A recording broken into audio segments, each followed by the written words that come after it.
प्यारे बच्चों, कैसे हैं आप सब। Happy Vishwakarma Puja to all. आज विश्वकर्मा पूजा का दिन है और विश्वकर्मा भगवान जी से यही प्रार्थना करती हूँ कि आप लोग जो भी तैयारी कर रहे हैं अपने एग्ज़ाम की, उस एग्ज़ाम में आप सफल हो। तो बच्चों, आज इसी नोट के साथ हम लोग शुरू करते हैं। आज का नया टॉपिक वो है प्रिंसिपल ऑफ लैंग्वेज टीचिंग या principle of teaching English language और फॉरेन लैंग्वेज। तो बच्चों, जैसा आपको पता है कि कोई भी अगर टीचर रहती है तो टीचर को कुछ सिद्धांतों पे काम करना पड़ता है। कुछ सिद्धांतों के कारण ही जो है वो अपनी शिक्षा को जो है वो प्रभावशाली बना सकती है। तो जैसे कि अगर हम बात करेंगे आपका इंग्लिश लैंग्वेज की, तो इंग्लिश लैंग्वेज में आपका कौन कौन से ऐसे सिद्धांत है जिनके अनुरूप ही जो कोई भी शिक्षिका है, टीचर है, वो अपनी टीचिंग को तय करती है और द वे ऑफ टीचिंग वो अपना चुनती है। तो जैसा अगर हम पहले बात करें, आप देख सकते हो बोर्ड पे यहाँ पर 25 प्रिंसिपल्स है। इन 25 प्रिंसिपल्स में principle of naturalness, principle of imitation, principle of context situation, principle of multiple approach, principle of selection, principle of gradation, principle of presentation, principle of testing, principle of motivation and interest, principle of variety and creativity, principle of habit forming, principle of proper order, principle of proportion, principle of oral approach, principle of phonology, learning by doing, principle accuracy and correctness, principle of language aptitude, principle of spiral approach, principle of using mother tongue, principle of concreteness, principle of correlation with life, principle of exposure reinforcement। तो बच्चों, जहाँ पर जैसे आप यहाँ पर देख पा रहे हैं कि आपका यहाँ पर 24 प्रिंसिपल्स ऐसे हैं जो आपको एक टीचर को है, जिनके उन प्रिंसिपल्स के अनुसार ही टीचर जो है अपनी टीचिंग को तय करती है। ओके, तो सबसे पहले अगर हम बात करेंगे प्रिंसिपल ऑफ नेचुरलनेस की, तो नेचुरलनेस मतलब क्या कि प्राकृतिक रूप से बालक को पढ़ाना, बालक को प्राकृतिक रूप से ज्ञान देना। अब यहाँ पे प्राकृतिक रूप की अगर हम बात करेंगे तो जैसे इसमें किसका यूज ज्यादा होता है, प्रिंसिपल ऑफ नेचुरलनेस में ओरल पार्ट ज्यादा है, ओरल का ज्यादा इस्तेमाल होता है। सेंटेंसेस जो है इसकी यूनिट है। सेंटेंसेस क्या है, सेंटेंसेस इज द यूनिट। और यहाँ पर जैसे वर्ड को यूनिट नहीं मानेंगे, सेंटेंसेस को यूनिट मानेंगे। और बच्चे को प्राकृतिक रूप से किस क्रम में पढ़ाना है, LSRW, listening, speaking, reading, writing. यानी कि पहले उसको लिसनिंग सिखाना है बच्चे को, फिर उसको स्पीकिंग सिखाना है, फिर रीडिंग सिखाना है, उसके बाद ही राइटिंग आएगी। तो प्रिंसिपल ऑफ जो आपका प्रिंसिपल ऑफ नेचुरलनेस है, उसमें हम लोग क्या बच्चे को क्या करते हैं, होल टू पार्ट की ओर लेके जाते हैं। पहले उसको सुनना और बोलना सिखाते हैं, ठीक है। उसके बाद अगर हम अगले प्रिंसिपल की बात करें तो प्रिंसिपल ऑफ इमिटेशन। अब प्रिंसिपल ऑफ इमिटेशन मीन्स क्या कि प्रिंसिपल ऑफ इमिटेशन में है कि अनुयायी करना, कि इमिटेट करना, कि बच्चा जो है इमिटेशन के द्वारा सीखे। अब वो किसकी इमिटेशन करेगा, बच्चा जो है वो अपनी टीचर की इमिटेशन करेगा, या फिर अपना बच्चा जो है वो अपने सहपाठियों की या कोई अनुभवी जो गाइड कर रहे हैं उनको, उनकी इमिटेशन करेगा।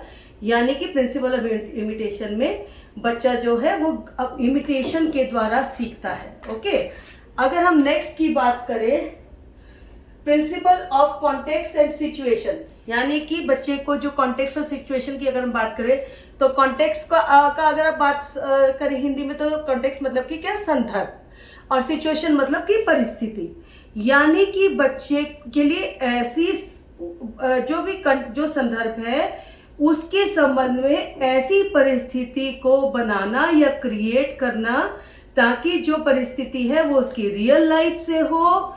यहाँ पर बच्चे को कोई स्पेलिंग्स के ऊपर जोर नहीं देना है, कहीं पर जोर नहीं देना है। बच्चे को बस उसकी जो रियल लाइफ है, जो उसकी डेली की रियल लाइफ है, उससे उसी से संबंधित सिचुएशन समझाते हुए बालक को क्या है, पढ़ाना है, ठीक है।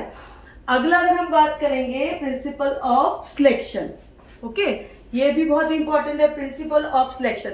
इसको प्रिंसिपल ऑफ सिलेक्शन की अगर हम बात करते हैं तो प्रिंसिपल ऑफ सिलेक्शन क्या है कि सिलेक्ट करना। इसमें सिलेक्शन में हम लोग क्या क्या सिलेक्ट करते हैं, हम लोग इसमें रेंज सिलेक्ट करते हैं, हम लोग इसमें फ्रीक्वेंसी सिलेक्ट करते हैं, इसमें कवरेज सिलेक्ट करते हैं, यूजफुलनेस होनी चाहिए, टीचेबिलिटी होनी चाहिए, उसके बाद में लर्निंग एबिलिटी होनी चाहिए, है ना, कि और फ्रीक्वेंसी होनी चाहिए, अवेलेबिलिटी होनी चाहिए, प्रोडक्टिविटी होनी चाहिए।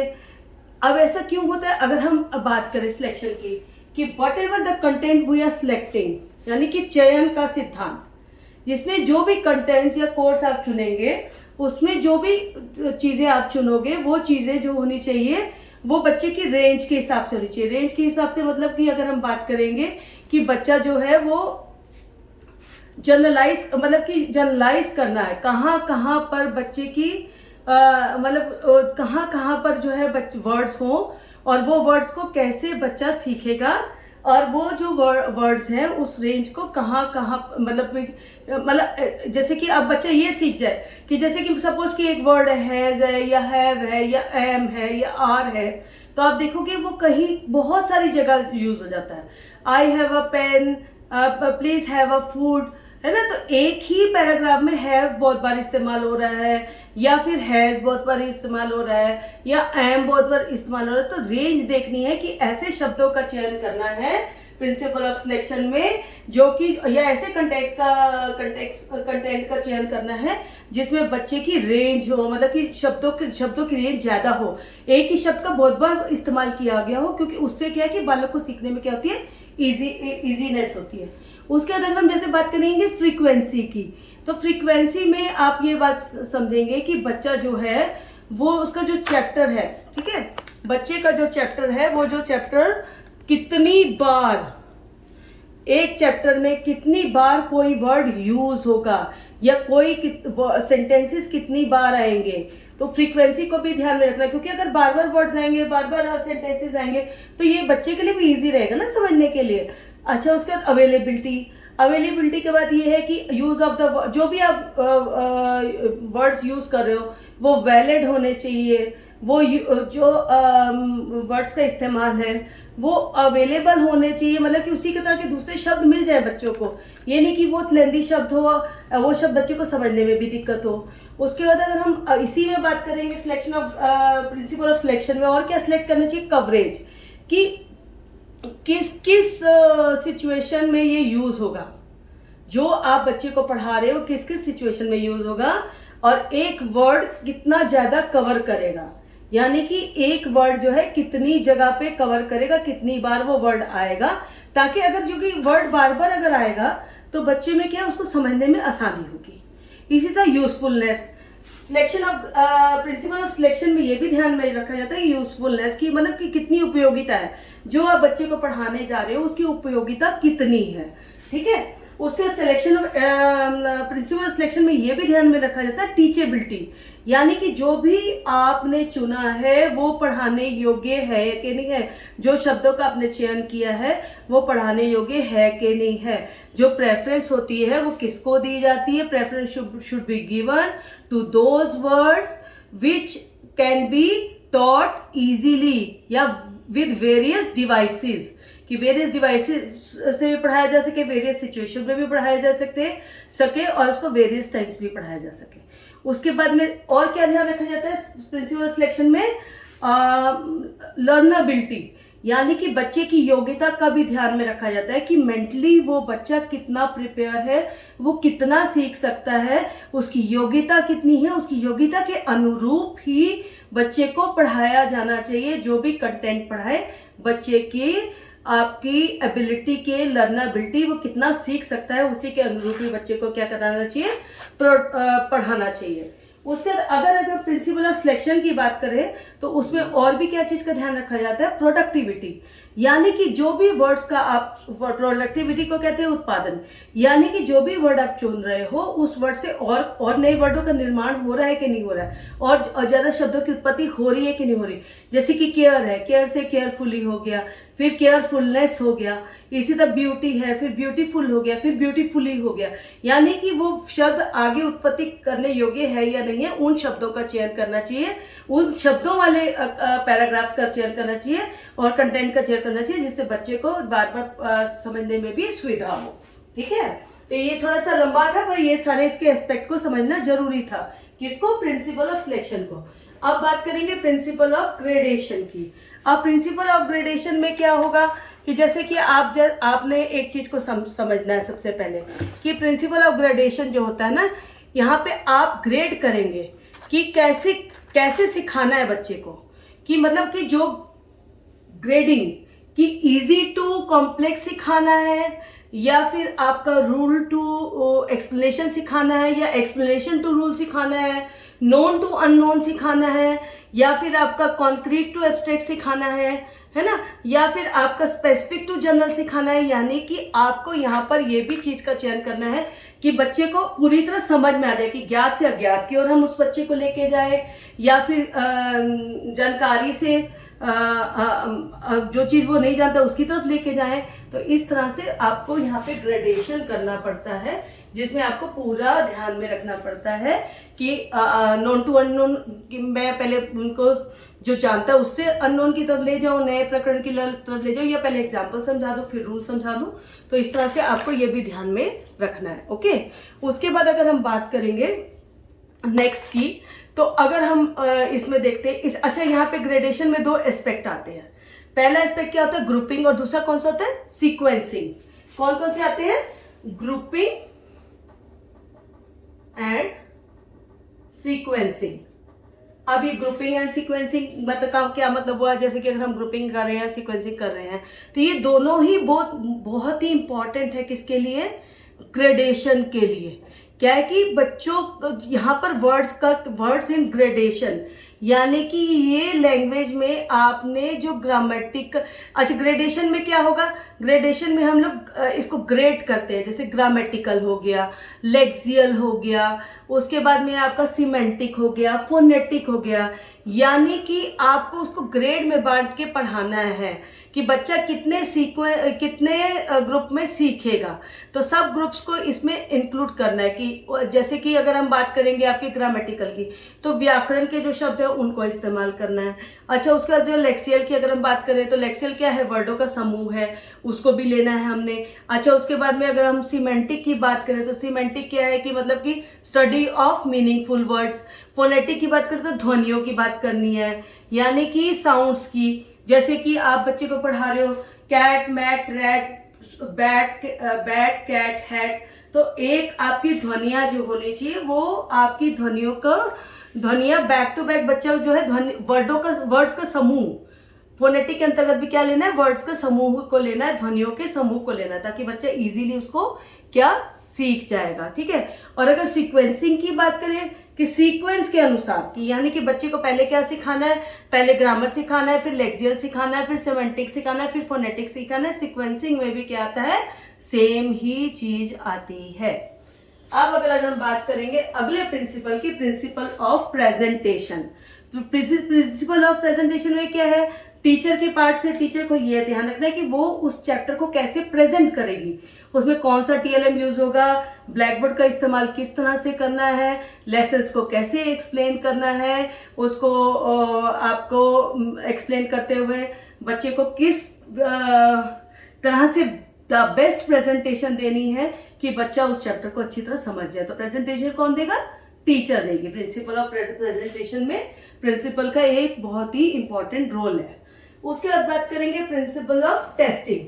अब यहाँ पर प्रिंसिपल ऑफ टेस्टिंग भी बहुत जरूरी है कि जब पढ़ाएंगे तो आप उसको कैसे टेस्ट करेंगे, या बच्चे का आईक्यू कैसे टेस्ट करेंगे कि बच्चे को क्या पढ़ाना चाहिए और क्या नहीं पढ़ाना चाहिए।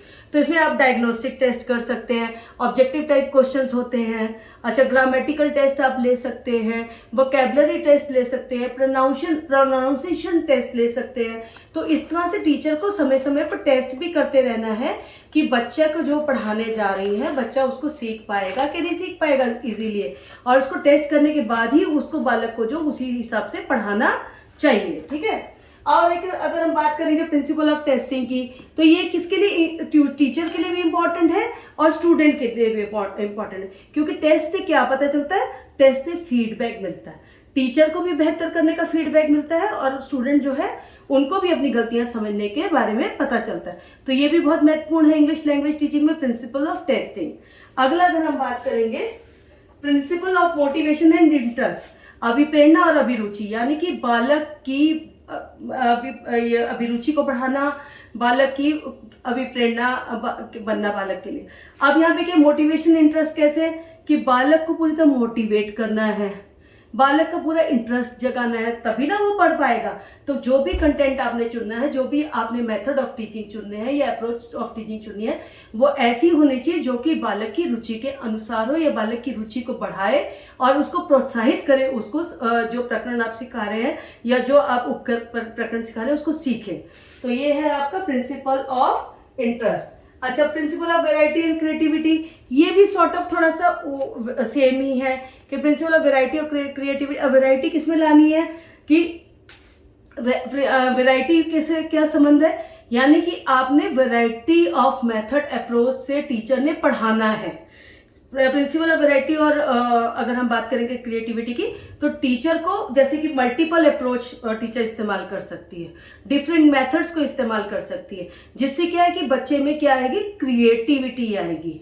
और जो भी उन बच्चे को पढ़ाना है उसको क्रिएटिव तरीके से पढ़ाना है कि बच्चा जो है उसके अंदर में एक जो है सीखने की एक रुचि हो और बच्चे में जो है क्रियाशीलता हो आए, क्रियात्मक बने बच्चा। ठीक है। उसके बाद अगर बात करेंगे अगला प्रिंसिपल ऑफ हैबिट फॉर्मेशन। अब देखिए प्रिंसिपल ऑफ हैबिट फॉर्मेशन जो है ये सबसे इंपॉर्टेंट प्रिंसिपल है, क्योंकि बच्चे की आदत को पकाना है, बच्चे की आदत को बनाना है, क्योंकि लैंग्वेज स्किल्स में बच्चे को हमने निपुण करना है। LSRW, listening, speaking, reading, writing, सब एक दूसरे से रिलेटेड हैं और सब के बिना इंग्लिश लैंग्वेज में आप नहीं बच्चा पढ़ सकता। या इंग्लिश लैंग्वेज में अगर उसको इफेक्टिव टीचिंग होनी चाहिए या इफेक्टिव लर्नर बनना है तो उसको इन चारों में ही निपुण होना पड़ेगा। तो उसके लिए क्या है कि बच्चे की हैबिट फॉर्मेशन होगी, ताकि वो बार बार उसको पढ़े, बार बार उसको रिवाइज करे, बार बार डिफिकल्ट स्पेलिंग्स को लर्न करे, बार बार डिफिकल्ट स्पेलिंग्स को लिखे, बार बार प्रोनाउंसिएशन ड्रिल हो, बार बार वो बच्चा उसको उच्चारण करे, अच्छा बार बार जो है वो कठिन शब्दों का अभ्यास करे। यानी कि जब बच्चे को आदत पड़ जाएगी, बार बार एक आदत पक जाएगी, तो बच्चा अपने आप ही क्या है उस लैंग्वेज को पढ़ेगा, उस लैंग्वेज को पढ़ने में क्या करेगा, इंटरेस्ट लेगा। तो बच्चे की आदत का निर्माण करना ये भी एक क्या है, सिद्धांत है। उसके बाद अगर हम बात करेंगे principle of proper order. Proper order से मतलब क्या, कि जैसा आपको पता है कि मैंने बार बार बताया है LSRW, यानी कि बच्चे को प्रॉपर ऑर्डर से पढ़ाना है। पहले उसको लिसनिंग सिखानी है, फिर उसको स्पीकिंग में निपुण करना है, फिर रीडिंग की ओर लेके जाना है, और जब वो तीनों में निपुण हो जाए LSRW में, R में, तो फिर W की ओर लेके जाना है, राइटिंग की ओर लेके जाना है। समझ में आया? क्योंकि अगर बच्चे को पहले रिसेप्टिव स्किल सिखाने हैं, रिसेप्टिव मतलब कि जो वो रिसीव कर रहा है, कानों के द्वारा वो रिसीव कर रहा है, लिसन कर रहा है, उसके बाद में वो खुद से रीड कर रहा है तो रिसीव कर रहा है, यानी कि रिसेप्टिव स्किल में लिसनिंग और रीडिंग। और उसके बाद में आपका अगर प्रोडक्टिव स्किल की बात करेंगे तो प्रोडक्टिव स्किल में आपका राइटिंग आएगी और स्पीकिंग आएगी। यानी कि आपको बच्चे को LR पहले करवाना है, रिसेप्टिव स्किल कराना है, फिर प्रोडक्टिव। जब वो लेखनी में फिर लिखना उसको आ जाएगा तो वो खुद से भी अच्छा लिखेगा, है ना, और स्पीकिंग भी अच्छी करेगा। तो SW आपका आ गया प्रोडक्टिव स्किल में और LR आपका किस में आ गया, रिसेप्टिव स्किल में। तो यानी कि प्रॉपर ऑर्डर में बच्चे को पढ़ाना है। पहले आप उसको रिसेप्टिव पढ़ाइए, उसके बाद प्रोडक्टिव पढ़ाइए। रिसेप्टिव में आप उसको लिसनिंग रीडिंग सिखाइए और प्रोडक्टिव में आप उसको स्पीकिंग और राइटिंग सिखाइए। ठीक है, तो ये एक सिद्धांत है। अगला उसके बाद बात करेंगे principle of proportion. Principle of proportion means क्या? प्रिंसिपल प्रोपोर्शन मतलब कि टू सेलेक्ट एलिमेंट, ठीक है, इन इक्वल प्रोपोर्शन, यानी कि आपने बच्चे को ऐसा नहीं है लिसनिंग में ही उसको आपने एकदम निपुण कर दिया, स्पीकिंग पार्ट उसका रह गया, या स्पीकिंग में निपुण कर दिया तो रीडिंग पार्ट रह गया, रीडिंग को कर दिया तो राइटिंग का पार्ट रह गया। तो इसलिए जो भी आपने नॉलेज बच्चे को देनी है, या student will gain the knowledge in a equal proportion, यानी कि प्रोपोर्शन सब बराबर मात्रा में होने चाहिए। खाली किसी एक पर ध्यान केंद्रित, किसी एक कौशल पे ध्यान केंद्रित नहीं करना है। LSRW चारों को कलेक्टिवली लेके चलना है, ठीक है। ये आपका है प्रिंसिपल ऑफ प्रोपोर्शन। उसके बाद बात करेंगे principle of oral and oral, ठीक है। प्रिंसिपल ओरल एंड ओरल की बात अगर करें तो आप यहाँ पे देख रहे हो AURAL, जो ओरल है उसका अर्थ होता है सुनना, और जो ORAL है उसका अर्थ होता है बोलना। यानी कि यहाँ पर टीचर ने दोनों को मौका देना है, ओरल का भी मौका देना है और ओरल का भी मौका देना है, यानी कि सुनने का भी मौका देना है और बोलने का भी मौका देना है। और बच्चा, जिससे कि बच्चे का फोकस जो है दोनों पे प्रॉपरली हो, लिसनिंग पे भी हो और स्पीकिंग पे भी हो, ये ध्यान रखना है, ठीक है। ये principle of oral and oral approach में। उसका जाता है प्रिंसिपल ऑफ फोनोलॉजी। फोनोलॉजी में जैसे फोनोलॉजी आपको पता है कि ध्वनियों की ब्रांच है। अब यहाँ पे क्या है, जो जो ये साउंड बेस्ड है, तो बच्चे को जो ध्वनियों का पूरा ज्ञान देना, पूरा मौका देना कि बच्चा ध्यान से सुने, समझे और बोले, और वो ध्वनियों को पहचाने। यहाँ पर ये भी एक सिद्धांत है जो बहुत ही महत्वपूर्ण है। उसके बाद बात करेंगे प्रिंसिपल लर्निंग बाय डूइंग। जैसे कि आपको पता है कि किसी काम को आपको ओरली पता है कि आपको पता है कि मैगी है तो मैगी इस तरह बनेगी कि एक हम पानी उबालेंगे, उसमें हम लोग पैकेट खोल के डाल देंगे, उसमें मसाला डाल देंगे, उसके बाद उसको हिलाएंगे तो मैगी बन जाएगी। पर आप फिर भी ओरली कई बार नहीं बच्चा सीख पाता है, बच्चा भूल जाता है। अब यहाँ पर क्या करना होगा हमें, यहाँ पर हमने बच्चे को खुद से करके सीखने का मौका देना होगा, principle of learning and by doing में, ठीक है। उसके बाद अगर हम बात करेंगे accuracy, principle of accuracy and correctness, ठीक है। अब यहाँ पर principle of accuracy and correctness की अगर हम बात करेंगे तो बच्चे के लिए क्या करना है, हमने बच्चे को एक्यूरेटली, जो आप टीचर जो है वो एक्यूरेटली पढ़ाए, यानी कि एक्यूरेसी, यहाँ पर गलती की कोई गुंजाइश ना हो, सटीक पढ़ाए। उसके बाद में अगर बात करेंगे करेक्टनेस की, तो बिल्कुल सही पढ़ाए, बिना किसी गलती के पढ़ाए। यानी कि बच्चे को जो teacher being a role model, बच्चा जब खुद से टीचर मॉडल रीडिंग करेगी, मॉडल रीडिंग के टाइम टीचर को ध्यान रखना है कि कोई भी गलती ना हो, और जो रेलेवेंट कंटेंट है, जो कंटेंट बच्चे को समझना चाहिए, पढ़ना चाहिए, फालतू की बातें न करते हुए उसी की रीडिंग करें, उसी चीज को समझाएं, ठीक है। अब इसके बाद में अगर बात करेंगे language aptitude. Okay, language aptitude मतलब क्या, भाषा की अभिवृद्धि, यानी कि बच्चे को जो है साउंड्स को समझाना है उसको। जैसे भाषा अभिवृद्धि में क्या आएगा, डिकोडिंग आएगा, कोडिंग आएगा, है ना। उसके बाद में आपका फोनेटिक्स आएंगे, उसके बाद आपकी ग्रामर आएगी, उसके बाद आपका क्या आएगा, बच्चे के जो अदर जो रूल्स हैं, लिंग्विस्टिक रूल्स हैं, वो आएंगे। तो लैंग्वेज और एप्टीट्यूड का प्रिंसिपल का क्या मानना है कि बच्चे की भाषाई वृद्धि करनी है। वो बच्चे की भाषाई वृद्धि जो है, हमने ध्वनियों में भी को अच्छी तरह समझाना है, साथ के साथ हमने व्याकरण को भी अच्छी तरह समझाना है। उसके बाद भाषा को समझने की भी उनको समझ देनी है, डिकोडिंग करनी है। उसके बाद में बच्चे को हमने क्या सिखाना है, लिंग्विस्टिक रूल्स, की भाषा के रूल्स क्या क्या होते हैं। अब ये कैसे करवाएगी teacher, language aptitude, principle of language aptitude, by pronunciation drill कराएगी, इमिटेशन से ड्रिल से कराएगी, सब्स्टिट्यूशनल ड्रिल से कराएगी, क्वेश्चन आंसर पूछेगी। उसके बाद में आपका कम्युनिकेशन ड्रिल कराएगी कि अच्छे तो कम्युनिकेट कर जाए बच्चा, कन्वर्सेशन ड्रिल होगा कि बच्चा आपस में बात करे। उसके बाद में रोल प्ले करने के लिए देगी कि आप ये वाला रोल कीजिए। उस रोल में भी बच्चे को क्या है कि जब उसको कोई रोल प्ले करने के दिया जाएगा, कोई एक किरदार दिया जाएगा, तो बच्चे को बोलने की प्रैक्टिस होगी। उसके बाद अगर हम नेक्स्ट बात करते हैं principal of spiral approach. Spiral approach आप जैसे देखते हैं, स्पाइरल मतलब क्या है, जैसे कि आपका जो रीढ़ की हड्डी है वो भी एक स्पाइरल की तरह है ना, स्पाइरल की तरह। अब यहाँ पर क्या है, यहाँ पर स्पाइरल में क्या होगा, repetition of previous content link with present content, यानी कि बच्चे को जो आप पढ़ा रहे हो उसको प्रीवियस कंटेंट से भी जोड़ना है, यानी कि बार बार उसको क्या करना है, प्रीवियस और प्रेजेंट, बस इसी के बीच में बच्चे को क्या है, घुमाते रहना है, प्रीवियस प्रेजेंट, यानी कि बच्चा बार बार उसको कंटेंट को समझे, बार बार पढ़े, ताकि उसकी जो है पक्की तरह पूरी तरह तैयारी हो जाए। ये है प्रिंसिपल ऑफ स्पाइरल अप्रोच। उसका principle of using mother tongue, जैसा कि आप जानते हो कि when the child borns he learns from his own home या her own home और by the environment और by the siblings, family members, friends। तो इसी तरह जैसे बच्चा अपने ही परिवेश में रहते हुए अपनी मातृभाषा को सीख जाता है, उसी तरह बालक को वैसा परिवेश उपलब्ध कराना है। जैसे कि उसको मूवी के लिए ले जा सकते हैं, वैसी मूवी जिसमें कि कोई मॉरल हो, एजुकेशनल मूवी, या फिर उनको ऐसी शॉप्स पे लेके जा सकते हैं, मार्केट में लेके जा सकते हैं जहाँ पे इंग्लिश का ज़्यादा प्रयोग होता हो, ऐसे एनवायरनमेंट में रखा जाए। स्कूल में भी वैसा एनवायरनमेंट क्रिएट किया जाए जिसमें कि वो ज़्यादा से ज़्यादा अगर इंग्लिश पढ़ा रहे तो इंग्लिश लैंग्वेज का इस्तेमाल करें, ठीक है। तो इसीलिए इसको बोला जाता है प्रिंसिपल ऑफ यूजिंग मदर टंग, यानी कि मातृभाषा जैसे बच्चा प्रयोग करते करते मातृभाषा सीख जाता है, उसी तरह अगर बच्चे को सही परिस्थितियां और परिवेश मिले तो बच्चा दूसरी भाषा को भी सीख जाएगा।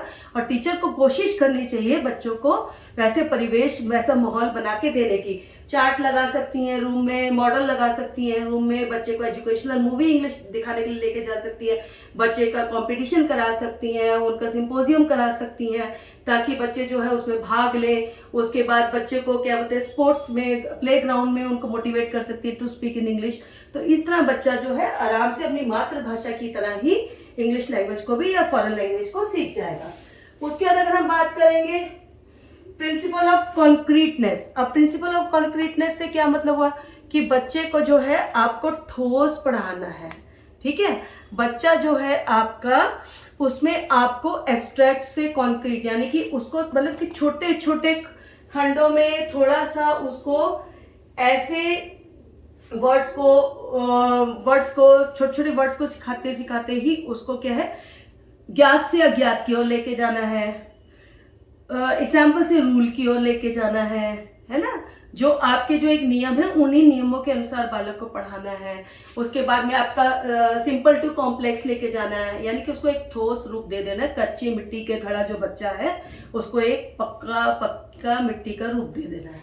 इसको बोलते हैं प्रिंसिपल ऑफ कॉन्क्रीटनेस। फिर प्रिंसिपल को रिलेशन विद लाइफ, यानी कि बच्चे का को रिलेशन करना लाइफ के साथ, यानी कि वो उसका जो जीवन है उससे जुड़ी घटनाओं के अनुसार ही बच्चे को जोड़ते हुए पढ़ाना है, ठीक है। तो जब बच्चा अपने जीवन में, मान लो कि बच्चा जीवन में रोज कप में दूध पीता है, उसकी माँ बोलती है कि प्याला में दूध पियो, और वही कप टीचर भी बोलती है कि कप में आप दूध पियो या पानी पियो, या फिर टीचर बोलती है कि put that apple in the plate, इस एप्पल को प्लेट में रखो। तो बच्चा ये जानता है कि घर में भी माँ जो है प्लेट में एप्पल रखती है या रखने के लिए बोलती है, तो बच्चा आसानी से क्या है, सीख जाता है। तो उसको उसकी रियल लाइफ से ही जोड़ना है, बालक की रियल लाइफ से। उसी को बोलते हैं principle of correlation with life. तो उसमें बच्चा इजीली सीख जाएगा। प्रिंसिपल ऑफ एक्सपोजर, यानी कि बच्चे को पूरा प्लेटफॉर्म देना चाहिए टू एक्सपोज हिमसेल्फ और हरसेल्फ, यानी कि उसको ऐसा एनवायरनमेंट बना के दो जिसमें कि वो अपने मन की भावनाओं को इजीली रख सके, अपने आप को जो उसके अंदर का ज्ञान है उसको बाहर आपके सामने प्रस्तुत कर सके। तो इसको बोलते हैं प्रिंसिपल ऑफ एक्सपोजर। अब इसमें क्या करना होगा, to provide the proper platform to the child. उसका रिइंफोर्समेंट आपको पता है दो तरह की होती है। प्रिंसिपल ऑफ रिइंफोर्समेंट में क्या है कि बच्चे को किसी तरह से आमदान भेद किसी तरह से भी बच्चे को पढ़ा देना है, बच्चे को समझा देना है। तो आपकी जो रिइंफोर्समेंट होती है वो दो तरह की होती है, एक पॉजिटिव होती है और एक नेगेटिव होती है। पॉजिटिव में आप बच्चे को शाबाशी दे सकते हो, very good, you have done a very good job, या bravo, you have written very excellent lines, या फिर यू आर टू गुड। इस तरह से बच्चे को जब हम अप्रिशिएट करते हैं, या you can give him the gifts also, toffees या पेंसिल्स एटसेट्रा, तो बच्चे उससे भी मोटिवेट होते हैं कि हाँ हमें गिफ्ट मिलेगा, एक पुरस्कार मिलेगा। तो इससे भी बच्चे जो है अच्छी तरह बच्चों पे वो एक प्रभाव पड़ता है बच्चे पे, जिसको हम लोग पुनर्बलन बोलते हैं, रिइंफोर्समेंट को। तो पुनर्बलन में बच्चे को के ऊपर प्रभाव पड़ता है कि नहीं मुझे करना है क्योंकि उसके लिए मुझे गिफ्ट मिलेगा या मुझे मैम शाबाशी देगी। इसी तरह अगर वो नहीं कर पा रहा है तो थोड़ा सा नेगेटिव, यानी कि बच्चे को थोड़ा सा दंड स्वरूप उसको बोलो कि you just write 10 this spelling 10 times, या फिर you have to learn, you have to write on the board 10 times. या फिर आप उसको बोल सकते, आप स्कोल्ड कर सकते हो कि देखो तुम नहीं करोगे तो अच्छा नहीं होगा, पर बच्चे को यहाँ पे दंड नहीं देना, मारना नहीं है, ठीक है। प्रिंसिपल ऑफ रेनफोर्समेंट में ये आपको विशेष ध्यान में रखना है। तो बच्चों इस तरह से आज आपने सीखा कि हमारे प्रिंसिपल्स ऑफ टीचिंग इंग्लिश या फॉरेन लैंग्वेज क्या है, और मुझे लगता है कि कौन कौन से सिद्धांत है जिनके अनुरूप ही जो कोई भी टीचर है वो अपने बच्चों को कोई भी फॉरेन या इंग्लिश लैंग्वेज सिखाती है। और मुझे ये लगता है कि आपको ये टॉपिक अच्छा लगा होगा और आपको समझ में भी आया होगा, और ये आपका बहुत मोस्ट इम्पॉर्टेंट टॉपिक है। आप चाहे बीएड में ले लो, आप डीएलएड में ले लो, जेटेट में ले लो, सीटेट में ले लो, आपको ये सब जगह काम आता है। क्योंकि कोई भी भाषा को अगर आप सीख रहे हो या आप पढ़ाने जा रहे हो तो उसके सिद्धांत आपको मालूम होने चाहिए कि इसके क्या सिद्धांत है, किन सिद्धांतों के अनुरूप ही हमने बालक को शिक्षा देनी है, ठीक है। तो आज के लिए इतना ही, बस यहीं पे ख़त्म करते हैं। फिर से आपसे वही रिक्वेस्ट है कि आप पूरा वीडियो देखिए, लाइक करिए, शेयर करिए और सब्सक्राइब करिए, और अच्छे वीडियोस आने के लिए थोड़ा सा मुझे भी मोटिवेट करिए। So have a good day, bye.